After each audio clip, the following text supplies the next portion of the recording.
Nick a épousé Jolie il y a 3 ans. Pour être honnête, il ne l'aurait pas épousée si elle n'était pas devenue l'unique propriétaire de l'entreprise après la mort soudaine de son père. Son père, un homme d'affaires apparemment jeune et solide, est décédé de manière inattendue à la suite d'une attaque cérébrale. Jolie était le seul enfant de M. Macmillan, et elle était la seule héritière de sa fortune. C'est la raison pour laquelle Nick, beau paresseux, habitué à vivre aux dépens des femmes, s'intéresse à elle. Jolie est séduite par les charmantes promesses de Nick, qui prévoit de rester avec elle jusqu'à ce qu'une occasion plus profitable se présente. Mais il s'avère bientôt que l'option la plus favorable, le jackpot de sa vie, c'est Jolie. Elle avait hérité de la fortune colossale de son père, et Nick savait exactement comment en profiter. Il pensait pouvoir facilement manipuler la profonde affection qu'elle lui portait pour contrôler sa fortune. Et tout se passait aussi bien que possible pour Nick. La jeune fille était profondément affligée. Son père avait été son pilier et la personne la plus importante de sa vie. Nick s'est donc empressé d'entourer Jolie de soins et de soutien dans un moment aussi difficile. La jeune fille naïve ignorait que le pire moment de sa vie avait poussé Nick à cacher encore plus sa vraie nature. Au moins jusqu'à leur mariage, il a maintenu sa bonne conduite, s'assurant qu'il n'y aurait pas de retour en arrière. Après l'enterrement, il la demande en mariage, suggérant bien sûr d'attendre la fin de la période de deuil de son père. Nick était un adepte de la tromperie, de la manipulation et des faux-semblants.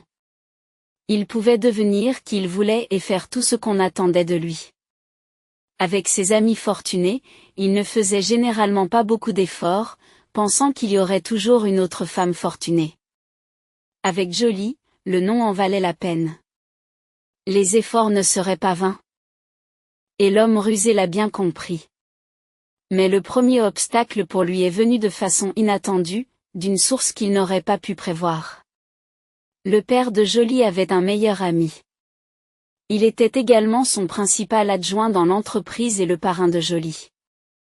Monsieur Chinland a tout de suite compris que Jolie était éperdument amoureuse et qu'on ne la dissuaderait pas de se marier. Son chagrin d'avoir perdu son père l'a poussé à chercher un remplaçant. Mais en homme intelligent et avisé, Monsieur Chinland a catégoriquement insisté sur le contrat prénuptial, et il a réussi à rallier Jolie à sa cause. Nick, c'est pour les affaires. C'est si difficile que ça, a demandé Jolie en répétant ce que Monsieur Chinland lui avait dit. A demandé Angelina Jolie, répétant ce que Monsieur Chinland lui avait dit. C'est humiliant. Vous croyez que j'ai besoin de votre argent, rétorque l'homme, indigné par la tournure des événements. Chérie, ce n'est qu'une formalité. Nous n'en avons besoin qu'en cas de divorce. Mon parrain tient vraiment à ce que nous le signions. Il a toujours été comme un deuxième père pour moi. Angelina Jolie était peut-être naïve en matière de finances, puisqu'elle n'avait jamais eu à se préoccuper d'argent, mais elle n'était pas idiote à d'autres égards. Lorsqu'elle se fixait un objectif, elle l'atteignait quoi qu'il arrive.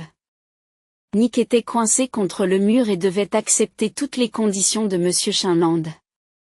La formulation du contrat de mariage était standard, mais elle limitait complètement les droits de Nick. Il était évident que l'entreprise et tous les autres biens hérités du père de Jolie ne pouvaient pas devenir la propriété commune des époux. Nick pensait qu'il recevrait une part des dividendes et qu'il acquérait de nouveaux biens et actifs. Cependant, le contrat, rédigé par un avocat de premier ordre, l'en a empêché. Malgré cela, Nick pensait que le mariage lui serait bénéfique. Car il aurait accès aux finances de sa femme sans contrôle et se constituerait un capital pour l'avenir. Il allait prélever quotidiennement de l'argent sur le budget commun et le transférer à son nom. Mais Nick s'est également trompé sur ce point. Monsieur Chinland était une personne dévouée, honnête et responsable qui contrôlait non seulement les flux financiers de Jolie dans les affaires, mais aussi ses finances personnelles. Nick disposait de fonds limités pour ses dépenses personnelles, mais il restait néanmoins optimiste quant à l'avenir et attendait de voir comment la situation évoluerait. Et bientôt, il s'est avéré que sa patience a été récompensée. Depuis le jour de leur mariage, Angelina Jolie essayait de concevoir un enfant. Elle désirait être mère, mais chaque nouveau cycle lui apportait amertume et déception.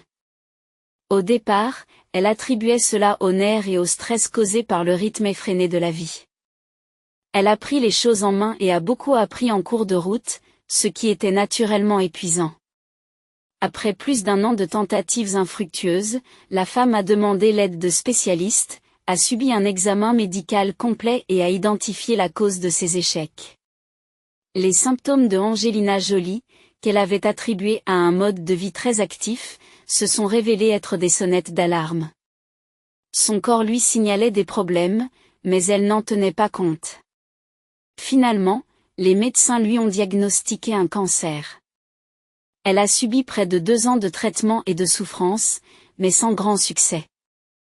Pendant tout ce temps, Nick n'a joué le rôle de mari que de façon nominale. Il avait tout intérêt à ce que Jolie n'existe tout simplement pas, et il n'avait pas réussi à le cacher suffisamment bien. Bien qu'il n'en ait jamais parlé ouvertement. Jolie était au courant des nombreuses femmes avec lesquelles son mari l'avait trompée. Mais Nick était persuadé d'être un adepte de la conspiration et de la manipulation. Il pensait avoir réussi à jouer le rôle du mari d'une femme mourante sans éveiller les soupçons. Il s'estimait chanceux et pensait qu'il lui suffirait d'endurer un peu plus longtemps pour parvenir à ses fins. Cependant, le comportement de Nick est condamné et discuté par tout le monde, des infirmières des hôpitaux où Jolie a été soignée à Monsieur Chinland. Ce dernier est furieux et impuissant. Il ne comprenait pas pourquoi Jolie voulait désespérément préserver son mariage au bord de la tombe. Il craignait également que Jolie n'ait pas de volonté. Par conséquent, son mari devenait automatiquement son seul héritier. Cette crapule hérite de tout, y compris des fruits du travail de Jolie et de son père. Tout leur travail acharné n'aurait servi à rien, un exercice futile. Monsieur Chinland était sûr que Nick, ce vaurien, dilapiderait tous les biens en quelques années. Cependant, le vieil homme ne savait pas comment aborder un sujet aussi délicat avec sa filleule qui, hier encore, respirait la santé et la jeunesse et qui n'avait plus aucune chance. Elle était en train de mourir et cela dans un avenir très proche. Les semaines s'égrènent. Nick se frottait déjà les mains avec avidité. Ses yeux brûlaient d'impatience à l'idée de se débarrasser de cette femme renfrognée et malade et d'acquérir un capital solide. Il lui semblait que l'affaire était dans le sac.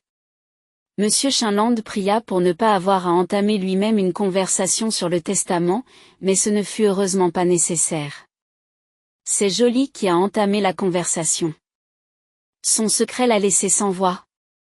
Car elle avait tout planifié méticuleusement avec finesse et une impitoyabilité à laquelle il ne s'attendait pas. La vengeance est vraiment un plat qui se mange froid et Jolie l'a parfaitement exécuté. La façon dont Jolie a conçu et réalisé son projet n'a pas demandé beaucoup d'efforts ni de temps, mais elle a réalisé ses principaux rêves en terminant son voyage sur Terre. Malheureusement, les proches de Jolie n'ont pas assisté à un miracle et elle est décédée sans s'en remettre. Avant sa mort, elle avait organisé les détails de ses funérailles avec le plus grand soin. Sereine et déterminée, elle a clairement exprimé ses dernières volontés. Le lendemain de la cérémonie d'adieu, le notaire a attrapé les personnes mentionnées par Angelina Jolie dans son testament et leur a demandé d'arriver pour son annonce. Nick est choqué par cette nouvelle. Il était certain que sa femme n'avait rédigé aucun document officiel en cas de décès et qu'il deviendrait son seul héritier, comme la loi le prévoit habituellement dans de tels cas. Espérant toujours le meilleur, il se rendit au rendez-vous fixé, accompagné de sa nouvelle maîtresse, Shirley, qui était d'une beauté saisissante. En entrant dans le bureau du notaire, Nick aperçoit Monsieur Chinland et l'ami de Jolie, Kurt Turgerson. Mais ce qui le surprend, c'est que Kurt n'est pas seul. Il poussait une poussette avec un petit garçon à l'intérieur. Nick n'était pas du tout au courant du mariage de Kurt ni de la naissance de l'enfant. Bien que Nick ne soit pas un expert en la matière, il n'est certainement pas idiot. Il ne lui a pas fallu longtemps pour comprendre qu'il y avait un plan caché en jeu et qu'il avait été déjoué. Malgré cela, la curiosité l'envahit. Il voulait savoir ce que Joly avait imaginé, même s'il était déjà évident qu'il s'agirait de quelque chose d'incroyablement humiliant pour lui. Pendant environ 15 minutes, tout le monde est resté silencieux, occupant différents coins de la pièce. Personne d'autre n'est arrivé. Le notaire semblait avoir délibérément prolongé la partie introductive autant que possible, leur expliquant pourquoi ils étaient réunis, quel honneur c'était de lire les dernières volontés et le testament du défunt. Même à ce moment-là, Nick pouvait voir au sourire malicieux qui restait sur le visage de Monsieur Chinland que le contenu du testament n'était un secret que pour Nick. Enfin, Nick entendit son nom. « À mon mari légitime Nick, je refuse l'héritage », lit le notaire. Après avoir lu cette modeste et courte phrase, le notaire regarde Nick et lui demande s'il a compris l'essentiel de ce qu'il a dit. L'homme humilié n'a d'autre choix que d'acquiescer. À ce moment-là, Shirley lui prend la main et tente de se lever pour partir d'un air défiant, mais Nick la retient. Elle le regarda d'un air interrogateur que l'homme ignora. Lui-même aurait voulu quitter la scène de son humiliation publique le plus rapidement possible, mais la pièce n'était pas terminée et le public invité devait la suivre jusqu'au bout. Après une brève pause, le notaire poursuivit. « Je lègue tous mes biens personnels à mon fils unique, Robert Turgerson, jusqu'à sa majorité. Je désigne son père, Kurt Turgerson, et Monsieur Chinland comme tuteur et administrateur de ses biens. » Une révélation choquante frappa Nick comme un coup de poing dans l'estomac. Quoi? Un fils de Kurt? Il perd patience et pousse un cri de surprise. À part Nick et Shirley, la nouvelle n'a surpris personne parmi les personnes présentes. Le garçon est-il l'enfant biologique de Joly? Demande Nick en reprenant son souffle et en haussant le ton. Oui, Robert est le fils biologique de Joly et de Kurt, a précisé Monsieur Chinland. Elle n'a pas été enceinte ces 2 dernières années. C'est impossible. Nick se raccroche désespérément à la paille, tout en sachant qu'il n'est plus nécessaire d'être enceinte pour avoir un enfant. Le parrain sourit, se délectant visiblement du choc et de la déception de Nick. Les progrès de la médecine de nos jours sont stupéfiants, remarque-t-il. En regardant cette scène, Kurt se souvient de l'horreur qu'il a ressentie il y a 2 ans lorsqu'il a découvert que son meilleur ami était gravement malade et qu'il avait peu de chances de s'en sortir. Il a été choqué par le calme avec lequel elle a parlé de son temps limité et de ce qu'elle devait faire. C'est alors qu'elle a révélé son désir de devenir mère, quoi qu'il arrive. J'ai fait conserver mes ovules avant de commencer le traitement. On m'a dit que je ne pourrais probablement pas élever mon propre enfant, mais j'ai insisté, Kurt. J'ai grandi sans mère, et je sais que ce n'est pas facile, mais j'ai toujours ressenti son amour et sa protection. Nick est-il d'accord pour élever seul l'enfant? Demande Kurt avec prudence. Qui le lui permettrait? Il deviendrait volontiers tuteur et utiliserait l'argent du bébé, car il n'a pas de conscience. Non, je me suis déjà rendu compte que mon cher époux est quelqu'un de douteux, pour le dire correctement, et sa réaction à mon diagnostic et à mon pronostic. Je ne veux même pas en parler. Cet homme ne vaut pas la peine qu'on s'énerve à son sujet. Et le bébé? C'est ce dont je voulais parler avec vous, hésite Joly, ce qui est assez inhabituel pour elle qui n'a habituellement pas froid aux yeux. Je ne sais pas comment aborder le sujet avec délicatesse. Peut-être qu'il n'y a pas de manière délicate. En bref, j'aimerais que vous soyez le père de mon enfant, s'exclame-t-elle d'une voix aiguë. Tu plaisantes? Tu as un mari. Kurt n'était manifestement pas préparé à cela. Oui, j'ai un mari et je l'aurai jusqu'à ma mort. J'ai déjà pris cette décision, Kurt. Bien sûr, nous ne dormirons pas ensemble. C'est impossible dans mon état actuel. Je ne peux pas porter le bébé moi-même, malheureusement. J'ai fait conserver mes ovules. Maintenant, nous avons besoin du matériel biologique du futur père. Naturellement, j'ai aussi besoin d'une femme pour le porter et le mettre au monde, mais heureusement, de tels services sont disponibles aujourd'hui. Au début, Kurt pensait que c'était absurde, les divagations insensées d'une femme désespérée. Pourtant, elle avait tout un plan logique en tête, et il s'avérait qu'elle avait déjà accompli une quantité importante de travail préparatoire, fait des recherches sur les aspects juridiques, organisé les services d'une clinique de reproduction, et même trouvé une mère pour le futur bébé. Kurt, je pourrais utiliser les services d'un donneur pour trouver un père pour le bébé. Je veux vraiment laisser une partie de moi-même derrière moi. Mais quand on y pense, avec qui sera le bébé? J'ai beaucoup réfléchi, mais tu es le seul sur qui je peux compter. Je suis sûre de toi, je te connais depuis tant d'années. Je crois que tu seras un père formidable. Je comprends que tu veuilles fonder ta propre famille, te marier et avoir des enfants naturellement. C'est logique. Mais s'il te plaît, réfléchis Y. Ne me réponds pas tout de suite. Pour moi, après ce qui s'est passé avec Nick, il est essentiel que le père de mon enfant soit quelqu'un qui ne donne pas la priorité à l'argent, quelqu'un qui n'exploitera pas mes biens. Je ne suis pas aussi naïve qu'avant le mariage. Nick m'a beaucoup appris. Maintenant, j'ai beaucoup d'expérience de la vie. Quant à toi, tu n'as pas besoin d'argent du tout. Vous en avez beaucoup. Mon père en a, répond l'homme, corrigeant pour la première fois le raisonnement de Jolie. Tu sais que tu vas l'avoir. Vous travaillez sans relâche pour faire prospérer l'entreprise familiale. Tu n'as jamais été dans le besoin. Or, je sais pertinemment qu'un homme qui a grandi dans la pauvreté ne cessera jamais de penser à avoir assez à manger, et si sa décence fait également défaut, il y aura un gros problème. J'en ai fait l'expérience directe, ajoute-t-elle tristement.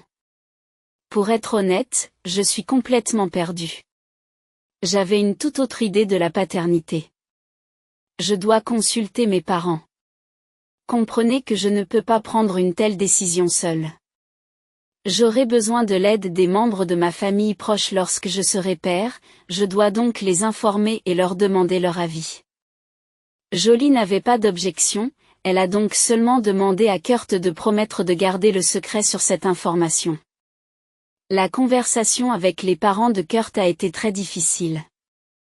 Son père a accepté de manière neutre tout ce qui a été dit, a écouté toutes les explications et a assuré qu'il soutiendrait la décision de son fils et qu'il l'aiderait autant qu'il le pourrait avec son petit-fils. Sa mère, en revanche, n'est pas aussi ouverte d'esprit. Comme toutes les mères, elle voulait qu'il épouse une femme bien et qu'il ait des enfants ensemble. Elle éprouve une immense sympathie pour Angelina Jolie. Elle la connaissait depuis l'enfance et l'estimait beaucoup, mais à cette demande, il était très difficile pour une mère d'accepter que la mère de son petit enfant potentiel soit mourante et que l'enfant soit porté par une autre femme. L'enfant ne risque-t-il pas d'attraper la maladie? La femme redoutait cette question, qu'elle trouvait affreuse, maladroite et déplacée. Mais comment pourrait-elle assurer la sécurité de son petit-fils? Jolie n'est pas atteinte d'une forme héréditaire de la maladie, répond Kurt. Cela rassura un peu la femme anxieuse, mais pas complètement. Néanmoins, après mûre réflexion, elle a exprimé son soutien à la décision de son fils. Kurt est lui aussi en proie à l'indécision. La proposition de Jolie l'a pris au dépourvu, mais après une période de réflexion, il a conclu qu'il n'y avait aucune raison de refuser. Lorsqu'il a fait part de son approbation à Jolie, elle a été ravie et ils ont commencé à mettre en œuvre son plan. Étape par étape. Pendant que Kurt réfléchissait à cette histoire qui a changé sa vie, Monsieur Chinland s'est souvenu de la conversation qu'il avait eue avec Jolie il y a un peu plus de 2 mois. De loin, elle a dit qu'elle honorait Monsieur Chinland comme un second père et qu'elle espérait qu'il ne refuserait pas, puis elle s'est empressée de dire qu'elle voulait qu'il devienne le tuteur de son fils. Au début, Monsieur Chinland a cru que sa filleule délirait, mais lorsque Jolie a raconté toute l'histoire, le parrain est resté sous le choc. Non seulement Jolie et Kurt avaient pris une décision aussi audacieuse, mais ils l'avaient également cachée pendant si longtemps. Quel âge a le bébé maintenant? Demande Monsieur Chinland.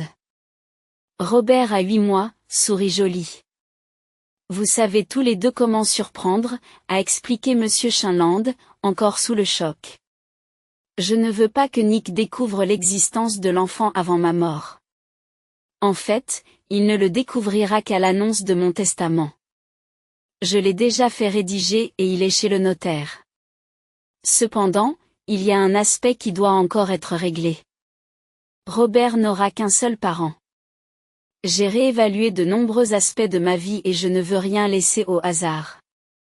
Kurt a des parents, donc s'il lui arrive quelque chose, Robert ira les voir.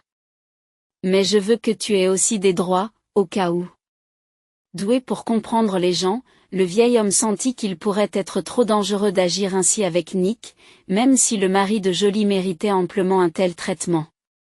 Jolie, es-tu sûr que c'est ainsi qu'il faut traiter ton mari?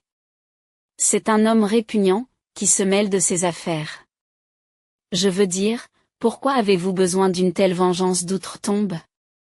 Il exprima ses pensées, puis s'arrêta immédiatement. Désolé, ma chère, d'avoir été si impoli. Tu sais, j'y ai réfléchi pendant 2 ans. J'ai assisté à la naissance de Robert. J'ai vu comment Kurt l'aime et ses parents l'adorent. Je ne demande rien d'autre. J'ai accepté la situation. Actuellement, je suis beaucoup plus agacée par ceux qui me parlent d'un rétablissement et d'une guérison mystique. Quant à Nick, je l'aimais profondément, je croyais en lui de tout mon cœur. Mais il s'est avéré être la bête la plus ingrate. Il vient à mon hôpital comme s'il s'agissait de travaux forcés. Savez-vous que ce sont ses petites amies qui l'ont amené ici? Le vieil homme acquiesça silencieusement, l'amertume transparaissant dans son expression. Et je devrais oublier cela? Je ne dois pas l'oublier. Il chérit l'argent par-dessus tout. C'est donc ainsi que je vais le punir. Ce sera une surprise pour lui. Tu vois, je t'ai tout caché. C'était très difficile. Je voulais te présenter mon fils tout de suite, mais j'étais extrêmement prudent, pour que personne ne le découvre accidentellement et ne le dise à Nick. C'est peut-être mon adieu à lui. Je lui ai même écrit une lettre. Le notaire la lui remettra. Monsieur Jeanland tenta à plusieurs reprises de dissuader sa filleule. Cette décision lui semble peu judicieuse. Pourtant, la femme a maintenu sa position et il a dû céder. Après tout, c'est sa dernière volonté. Elle mérite d'être respectée. Dans le silence soudain qui règne dans le bureau du notaire, chacun est plongé dans ses propres pensées. Bien sûr, il n'est pas nécessaire d'être devin pour deviner que Nick a maudit Jolie de toutes les manières possibles. Les gens comme lui ne se doutent pas qu'ils sont peut-être même à blâmer, et que le comportement des autres peut être une réponse parfaitement logique. Pourtant, une telle introspection est trop complexe pour ces personnes. Pourquoi se donner la peine de chercher les problèmes à l'intérieur de soi? Curieusement, c'est Shirley qui interrompt le silence. Elle tente de prendre son amant par le coude pour l'entraîner vers la sortie. Mais Nick n'a pas l'intention de partir. Il n'a pas fini de parler. Tu es sûr que je n'ai droit à rien du tout? Une part obligatoire, ou quoi que ce soit d'autre? Je suis le mari après tout, s'écrie l'homme. Même Shirley grimaça devant un tel comportement, sans parler des autres personnes présentes. Seul le vieux notaire, habitué à ce genre de comportement, ne fut pas surpris.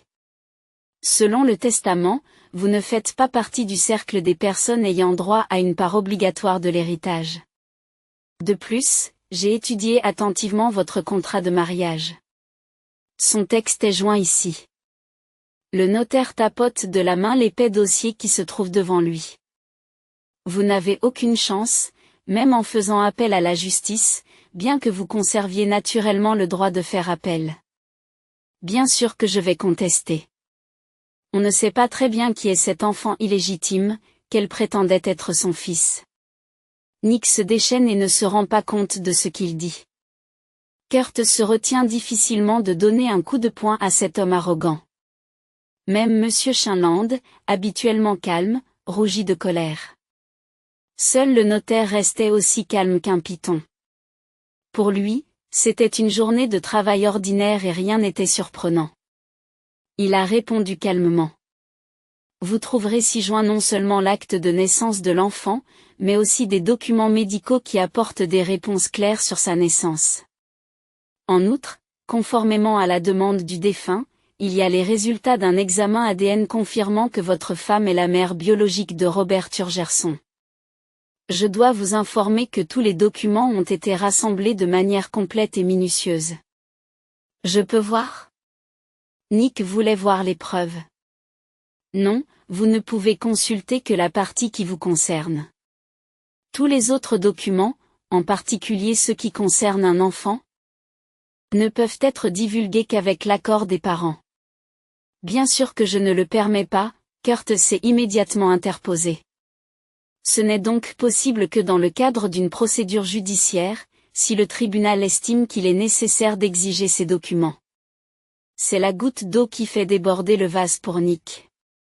Il sort du bureau en claquant la porte derrière lui, se jurant de ne pas laisser cette affaire en suspens.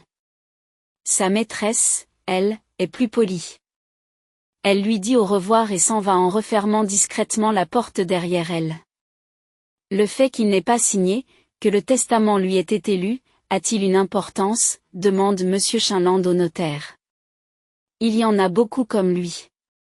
Ce n'est rien de plus qu'une formalité, le rassure le notaire. Ce serait drôle si ce n'était pas si triste. Je ne comprends toujours pas comment Jolie a pu s'engager avec lui. Monsieur Chinland dit tout haut ce qu'il pense, mais sa question reste rhétorique. Les deux hommes signent rapidement les documents nécessaires et se serrent la main. Monsieur Chinland aide Kurt à mettre le petit Robert dans la poussette. Voulez-vous vous joindre à nous? J'ai envie de me promener, de prendre l'air, et c'est bon pour le bébé, demande Kurt. Bien sûr, je me joins à vous. Ils marchèrent un moment en silence, écoutant le bruissement des roues de la poussette. Pensez-vous que Jolie serait satisfaite de la façon dont je m'en sors? Kurt posa enfin la question qui le tracassait. J'en suis sûr. Tu es un père merveilleux et on voit bien à quel point vous êtes attachés l'un à l'autre. Le parrain de Jolie le rassure. Pour être honnête, il y a une chose que je n'arrive pas à me sortir de la tête. Tu sais, je crois que Jolie t'a dit que je lui avais déconseillé ce qui vient de se passer chez le notaire. Vous parlez de ce cirque avec le testament et de la façon dont Nick a découvert l'existence de Robert? Monsieur Chinland acquiesce. Bien sûr. Répond Kurt. C'est moi qui ai constamment ramené la conversation sur ce sujet. Je n'ai pas aimé cette idée dès le début. C'est un sale type, colérique, stupide et mercenaire. Pourquoi le provoquer? Honnêtement, j'ai même envisagé de lui dire, alors que le bébé était déjà né, que Jolie le cachait tellement que j'estimais que je n'en avais pas le droit. J'ai décidé qu'elle ne voulait tout simplement pas s'occuper de lui elle-même et qu'elle nous laissait le soin de régler ses différends. Aujourd'hui, je l'ai vue avec cette femme, sans aucune honte. Maintenant, je me demande si j'ai bien fait de ne pas insister sur ma position. Sa réaction, l'expression de son visage, c'était horrible. Il aurait mieux valu se débarrasser de lui plus tôt. Je pense que Jolie ne voulait pas non plus. Cela a joué un rôle aussi. Et la vengeance. Elle voulait se venger parce qu'elle aimait, quoi qu'elle en ait dit par la suite. Elle aimait intensément et cet amour corrompu n'a pas trouvé d'autre issue. Ma pauvre fille, dit le vieil homme en essuyant une larme qui coulait sur sa joue. Ne la pleurez pas. Elle nous a demandé de ne pas le faire. Elle nous a demandé de diriger tout notre amour, qui était pour elle, vers Robbie. Kurt réconforte le parrain de Jolie. Pendant que les hommes se remémorent, Nick et Shirley observent la scène depuis la voiture, discutant du même sujet. Alors tu n'auras rien du tout, c'est ça, demande la jeune fille, incrédule, en clignant rapidement des yeux. Tu es vraiment une idiote. Tu as entendu dire qu'il n'y avait aucune chance à cause de cet enfant trouvé. Bon, allons-y. Nous devons prendre au moins quelque chose de précieux et l'emmener dans mon appartement. 3 jours plus tard, Kurt trouve enfin le courage de se rendre chez Jolie, mais la maison est vide. Il s'était préparé à une confrontation et avait même acheté 2 agents de sécurité pour sa protection. Mais Nick a eu raison et est retourné chez lui. Sans oublier d'emporter de nombreux objets de valeur. Nick est maintenant assis seul dans la petite cuisine de son minuscule appartement, en train de boire un peu de whisky. Shirley l'avait quitté, ce qui était tout à fait normal. Pourquoi aurait-elle besoin d'un mendiant ? En réfléchissant à sa situation actuelle, Nick ne peut s'empêcher de se demander comment il en est arrivé là. Avant, les femmes le payaient pour être avec lui, mais maintenant, il devait offrir de l'argent à une jeune fille magnifique pour rester en sa compagnie. Ironiquement, Nick, gigolo dépassé et détérioré par ses vices, ne se reprochait pas sa situation. Dans ses pensées, sa femme était la méchante qui avait drainé sa vitalité et anéanti ses espoirs, le laissant sans héritage. Il attendait l'argent avec impatience. Dans ses fantasmes, il était jeune, beau, prospère et extrêmement riche. Mais en guise d'adieu, Shirley lui avait dit quelques dures vérités. Personne n'avait besoin de lui. Il n'était qu'un pauvre ivrogne vivant dans la folie des grandeurs. Il était très difficile d'accepter cette réalité. Ses rêves de richesse et de réussite, qui dépendaient en grande partie de son ex-femme, se sont effondrés comme un château de cartes. Ses aspirations à devenir un homme d'affaires prospère ont été anéanties. Aveuglé par son ego, il n'a pas vu qu'il était responsable de sa chute. Au lieu de cela, il a rejeté la faute sur sa femme décédée, qu'il considérait comme la racine de tous ses problèmes. Nick a passé près de 2 semaines dans une stupeur éthylique, cherchant à fuir la réalité, et son ressentiment s'est accru de jour en jour. Au cours d'une matinée morne et pleine de gueule de bois, il a décidé qu'il en avait assez. Il s'est rendu compte qu'il ne parviendrait pas à réussir ou à se venger de Jolie en buvant. Nick s'est senti profondément humilié. Quelques jours auparavant, des hommes de Monsieur Chinland étaient arrivés et l'avaient pratiquement forcé à remettre ses clés de voiture, déchirant la procuration que Jolie lui avait donnée. L'un des hommes lui a dit d'un ton désobligeant, « Ne savez-vous pas que la procuration perd sa valeur légale après la mort de la personne qui l'a émise ?» Dans son esprit, Nick se voit comme un saint, qui n'a jamais quitté le chevet de sa femme malade. Il négligeait commodément ses intrigues incessantes, ses jeux d'argent, son abus d'alcool et son comportement dédaigneux à l'égard de sa femme. Quel dommage qu'elle soit morte et que je ne puisse pas la frapper, pensait-il. Tant de fois, j'ai à peine réfréné mes pulsions, en me disant que ma patience serait généreusement récompensée.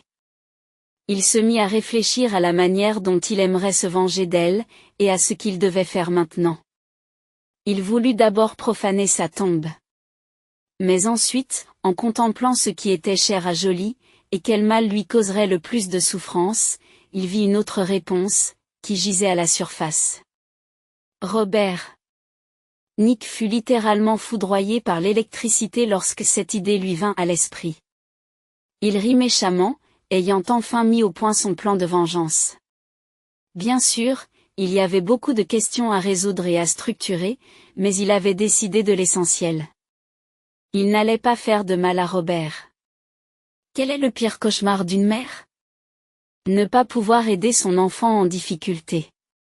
C'est précisément ce qu'il a décidé de faire. Le plan de son imagination enflammée est simple. Enlever le bébé, l'emmener loin et le laisser dans un orphelinat au bout d'une semaine. Les pensées et les fantasmes de vengeance réchauffaient l'âme de Nick, s'il en avait une, bien sûr. Cela faisait longtemps qu'il n'avait pas souri de la sorte. Il est vrai qu'une telle grimace avait l'air plutôt intimidante et effrayante, mais le mari de Jolie s'en moquait complètement. On pourrait même dire qu'il était heureux. Alors qu'il réfléchissait à tous les détails, il ressentait de l'euphorie. L'objet de sa haine n'était pas à proximité. Mais Nick imaginait avec enthousiasme comment Jolie aurait souffert de son incapacité à aider son enfant. Une fois qu'il a arrêté un plan théorique, il commence à penser à l'aspect pratique. Il devait tout savoir sur les déplacements de Robert et sur les personnes avec lesquelles il quittait la maison, afin de choisir parfaitement le lieu et l'heure de son crime. Nick avait bien connu Kurt dans son passé, et connaissait même ses parents pour avoir visité leur maison. Il savait également que leur banlieue d'élite était dotée d'une sécurité renforcée. Alors que Nick commence à réfléchir à son plan, il se rend compte des difficultés qu'il va rencontrer. Il ne pouvait pas prévoir le temps qu'il passerait à observer la forêt avec des jumelles, à étudier la routine quotidienne et les mouvements de l'enfant. Le jeu en vaut-il la chandelle? Absolument. Nick se raisonne. Son état mental avait été sensiblement affecté après l'annonce du testament. Elle a gâché ma vie, et je vais gâcher celle de son enfant. Un riche héritier. Il vivra au crochet de l'État, et sa mère le regardera depuis l'autre monde, réalisant qu'elle est responsable de tout. L'homme rit malicieusement. Si une personne indifférente s'était trouvée à proximité de Nick à ce moment-là, elle aurait remarqué les changements drastiques dans son esprit et l'aurait emmené chez un médecin. Malheureusement, l'histoire ne s'intéresse pas aux hypothèses. Nick n'avait pas son pareil pour atteindre ses objectifs. S'il avait un plan, même s'il paraissait insensé, il le menait à bien. Il a passé 2 jours entiers non pas à observer, mais à préparer les conditions nécessaires.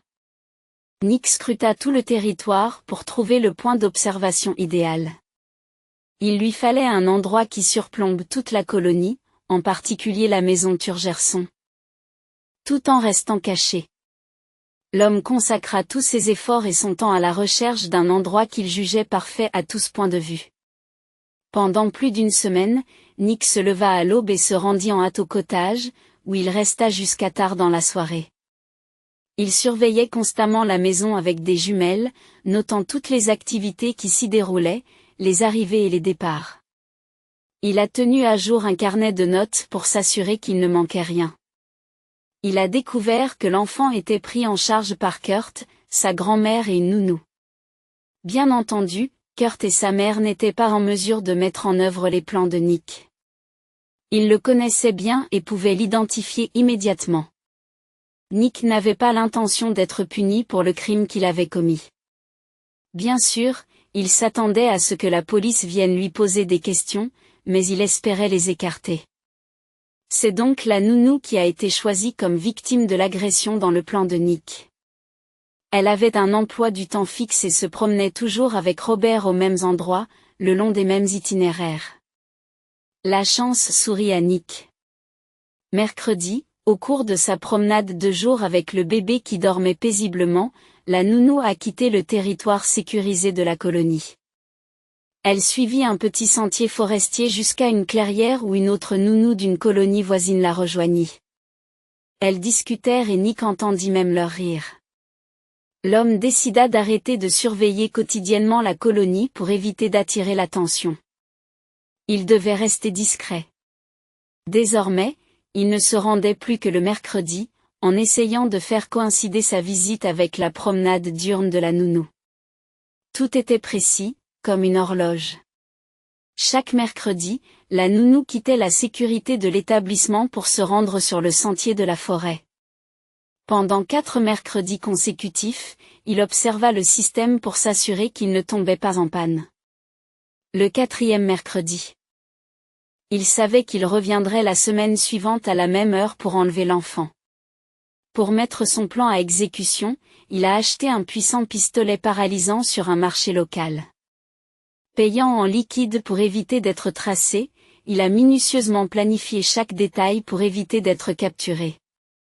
De même, il a apporté une vieille voiture, a volé des plaques d'immatriculation et les a fixées au véhicule. Il a déterminé stratégiquement l'endroit où garer la voiture, de manière à ce qu'elle soit suffisamment proche pour s'échapper, mais pas trop pour attirer l'attention. Il a également réfléchi à son apparence, prenant des mesures pour déguiser sa silhouette et son visage afin d'éviter d'être reconnu. Des pensées d'enlèvement l'envahissent. Il s'endort et se réveille avec ses pensées, rêvant même de l'acte dans ses moindres détails. À l'approche du jour fixé, il a perdu près de 7 kilos et n'est plus que l'ombre de lui-même. Un simple coup d'œil suffit pour comprendre qu'il s'agit d'un homme à craindre. Des traces de névrose et d'obsession commencent à se dessiner sur son visage. Mercredi, il s'est garé à un endroit choisi à l'avance et a attendu. Lorsqu'il a vu la nounou pousser la poussette sur le chemin, il a tremblé. La planification minutieuse l'avait déconnecté de la réalité de ses actions imminentes. Il était sur le point d'affronter une inconnue, de l'agresser avec un pistolet électrique, d'arracher l'enfant de la poussette et de s'enfuir vers sa voiture. Nick avait imaginé que la situation était différente, qu'elle ressemblait davantage à une scène de jeu vidéo. Mais ici, tout était réel. La femme, le bébé dans la poussette, et le bébé qui examinait son environnement avec curiosité. Par nature, Nick n'était pas violent, et il lui était difficile de franchir cette limite. Mais sa haine profonde pour Jolie l'a poussé à mettre son plan à exécution.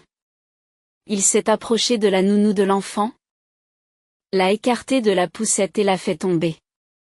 Il a ensuite utilisé un tasé sur elle, qui s'est évanouie sous le choc. Il ne restait plus qu'à sortir l'enfant de la poussette et à courir jusqu'à la voiture. Mais c'est à ce moment-là que les choses se sont gâtées. Il se penche pour détacher les ceintures. Soudain, il a reçu un coup à la tête et s'est écroulé sur le sol. L'instant d'après, un homme âgé se tenait au-dessus de lui. Il gronde Nick et lui attache les mains. Nick a de nouveau perdu connaissance. L'homme mystérieux s'est avéré être un garde-chasse bien connu dans 2 communautés d'élite voisines. Son poste de garde se trouvait pratiquement au milieu, juste après une clairière où se réunissaient souvent les nounous des localités voisines. Sa demeure était dissimulée derrière une végétation dense et passait inaperçue aux yeux de Nick.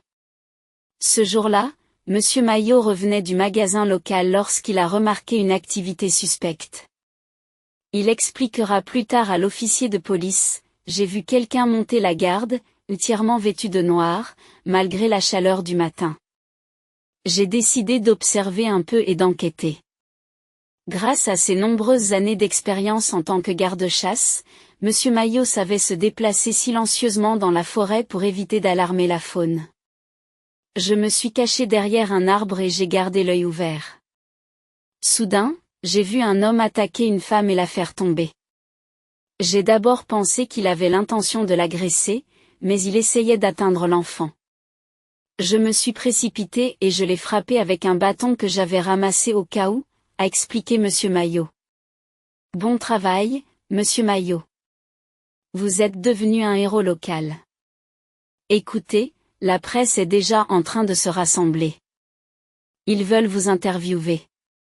Signez ce rapport de police et réjouissez-vous de votre nouvelle célébrité, » dit l'un des officiers. « Non, je n'irai pas les voir.